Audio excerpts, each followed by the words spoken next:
பாலப்பணிகளால் பேருந்துகள் சென்னைக்குள் வருவதில் தாமதம் ஏற்படுவதே கிளாம்பாக்கத்தில் பயணியர் கூட்டம் அதிகரிக்க காரணம் என அரசு விரைவு போக்குவரத்து கழக அதிகாரிகள் தெரிவித்துள்ளனர்.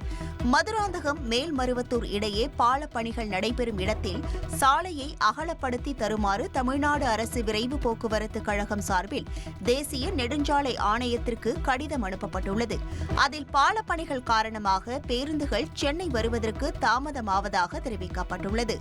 சென்னை திருச்சி தேசிய நெடுஞ்சாலை 4 வழி சாலையாக உள்ள நிலையில் பாலப்பணி நடைபெறும் இடங்களில் 2 வழி சாலையாக மாற்றப்பட்டுள்ளதாக கூறப்பட்டுள்ளது. பாலப்பணிகளால் பேருந்துகள் கிளாம்பாக்கம் வருவதற்கு தாமதம் ஏற்பட்டு சென்னையிலிருந்து சொந்த ஊர் செல்லும் பயணிகள் சிரமத்தை சந்திப்பதாக தெரிவிக்கப்பட்டுள்ளது.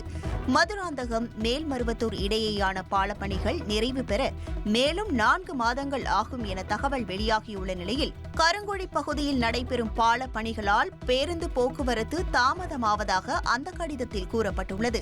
போக்குவரத்து அனுமதிக்கப்படும் 2 வழித்தடங்களையும் அகலப்படுத்தி தர வேண்டும் என்றும் பயணியர் முன்பதிவு எண்ணிக்கை அதிகம் இருக்கும் நாட்களில் கூடுதலாக பேருந்துகள் இயக்க நடவடிக்கை எடுக்கப்படும் என்றும் போக்குவரத்து கழக அதிகாரிகள் தெரிவித்துள்ளனர். கடந்த புதன்கிழமை எதிர்பார்த்ததை விட பன்மடங்கு பயணியர் இரவு 10 மணிக்கு மேல் சென்னையிலிருந்து புறப்பட்டதாகவும் சாலை பணிகளால் பேருந்துகள் உடனுக்குடன் கிளாம்பாக்கத்தை வந்தடைய முடியாததால் பயணியர் காத்திருக்கும் சூழல் ஏற்பட்டதாகவும் தெரிவிக்கப்பட்டுள்ளது. செய்திகளை உடனுக்குடன் தெரிந்து கொள்ள உடனே சப்ஸ்கிரைப் பண்ணுங்க.